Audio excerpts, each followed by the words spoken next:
Hello friends, আশা করি তোমরা সবাই ভালো আছো। আমিও খুব ভালো আছি।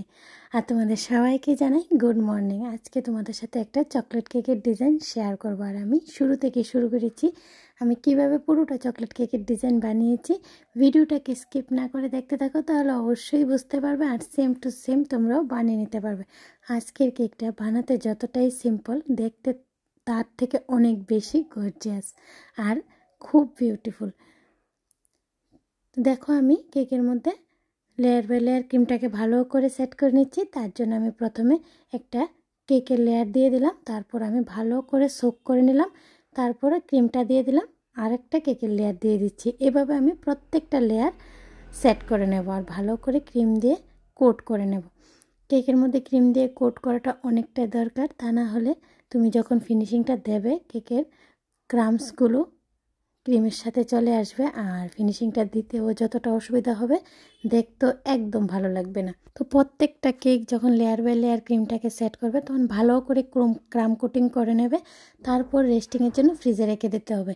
রেস্টিংয়ের জন্য ফ্রিজে রেখে দিলে কেকটা ভালোভাবে টাইট হয়ে যাবে আর সুন্দর করে ফিনিশিংটা দেওয়া যাবে। আর সাথে সাথে কেকটা অনেকটাই সফট থাকে, তো ফিনিশিংটা দিতে গেলে একদম ভালো আসে না। তার জন্য রেস্টিংয়ের জন্য ফ্রিজে রাখাটা খুব দরকার। তো দেখো, আমি ভালো করে ক্রাম কোটিং করে নিচ্ছি, একদম সুন্দর করে ক্রাম কোটিং করে নিতে হবে। এখন আমি রেস্টিংয়ের জন্য কিছুক্ষণ ফ্রিজে রেখে দেবো। তো আমি ফ্রিজে রেখে দিয়েছিলাম, এখন আমি দেখো বের করে নিয়ে এসেছি। আর এখন আমি ক্রিমটাকে ভালো করে কেকের মধ্যে লাগিয়ে নিচ্ছি আর সুন্দর করে ফিনিশিংটা দিয়ে দেবো।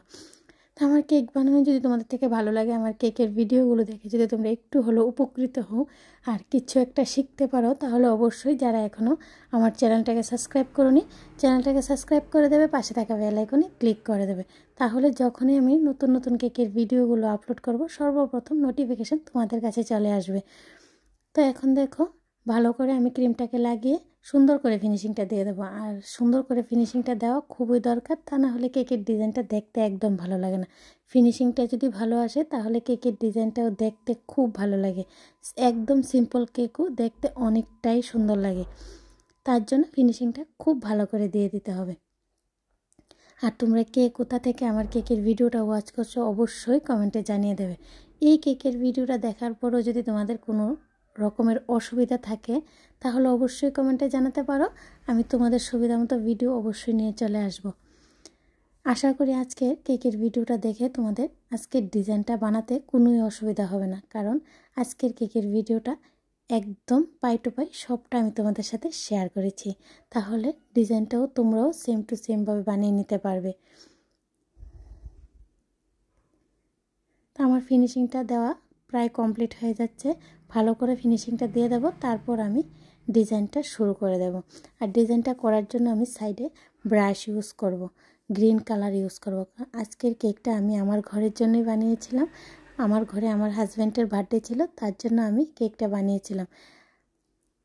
তো সবাই দেখে তো ডিজাইনটা খুব পছন্দ করেছে। তোমাদের থেকেও কেমন লাগলো একটু কিন্তু আমাকে কমেন্টসে অবশ্যই জানাবে। তো দেখো, আমি নর্মাল ব্রাশ নিয়ে নিয়েছি আর সাইডে একটু গ্রিন কালার নিয়ে নিয়েছি। এখন কালারটা দেখছো তোমরা একটু হালকা দেখা যাচ্ছে, কিন্তু আমি আরও কালার অ্যাড করব, করে একদম গ্রিন গ্রিন করে দেব। পুরোটা দেখতে অনেকটাই গর্জিয়াস লাগবে।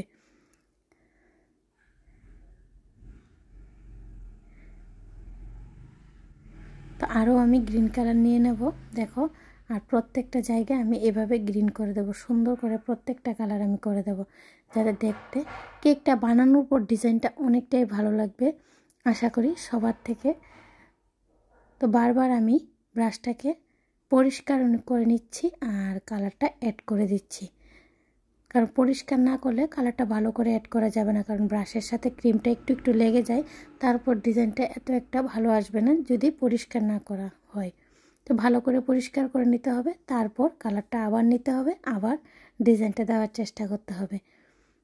যতক্ষণ না অবধি এরকম গাঢ় কালার আসছে, ততক্ষণ পর্যন্ত এভাবেই ব্রাশটাকে পরিষ্কার করবে, আবার কালার নেবে, আবার অ্যাড করবে, তাহলে ডিজাইনটা পুরোটা সেম চলে আসবে। তো দেখো আমি ডিজাইনটা করে দিয়েছি। এখন যে ক্রিমগুলো আমার উপরে চলে এসেছে ডিজাইনটা দেওয়ার সময় আমি ব্যালেট নাইফের সাহায্যে সুন্দর করে ক্রিমগুলোকে সরিয়ে দেব। তারপর মিডলে আমি ব্যালেট নাইফের সাহায্যে আর একটা ডিজাইন দিয়ে দেবো। এই ডিজাইনটা আমার থেকে খুবই ভালো লাগে। আমি যদি ঘরে কেক বানাই আমি চেষ্টা করি এই ডিজাইনটা দেওয়ার জন্য। এখন আমি প্লেটে তুলে নেব কেকটাকে। আর আমি ফ্লাওয়ার ইউজ করেছি, এখানে আমি 4টা ফ্লাওয়ার ইউজ করেছি, উপরে 2টা ইউজ করেছি আর সাইডে 2টা ইউজ করেছি। আর এই ফ্লাওয়ারগুলো আর্টিফিশিয়াল, আমি কিনে নিয়ে এসেছি কেকের জন্যই। তা আমি এখানে হোয়াইট ফ্লাওয়ার ইউজ করেছি 4টাই। আমার থেকে হোয়াইট কালারটা খুবই ভালো লাগে। তোমাদের কাছে কোন কালারটা সবচেয়ে বেশি ভালো লাগে অবশ্যই কিন্তু কমেন্টে জানাবে। আর কিছু ডেকোরেশনের জিনিসও নিয়ে এসেছি কেকটা ডিজাইন করার জন্য। দেখো আমার থেকে তো খুব ভালো লেগেছে ডেকোরেশনের জিনিসগুলো। তোমাদের থেকে কেমন লাগলো অবশ্যই কিন্তু জানাবে। সাইডেও কিছু ছোট ছোট বল দিয়ে দেবো। আর আজকের বার্থডে টোপারটা একটু বড় সাইজের লাগাবো, তাহলে বার্থডে টোপারটা লাগানোর পরে কেকের লুকটা দেখবে অনেকটাই চেঞ্জ হয়ে গেছে।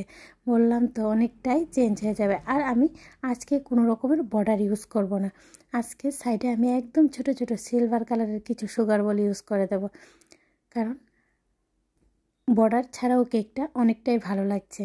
তাই আমি ভাবলাম যে আজকে আমি বর্ডার দেব না, আজকে ছোট ছোট কিছু সুগার বল ইউজ করে দেবো। আর উপরে আমি নাম লিখবো না, ছোট ছোট সুগার বলই ইউজ করে দেবো। দেখতে অনেকটাই ভালো লাগবে। কেকটা খুবই গর্জিয়াস হয়েছে। জানি না ভিডিওতে কেমন লাগছে তোমাদের কাছে, সামনে থেকে কেকটা এতটাই সুন্দর হয়েছে কি বলবো।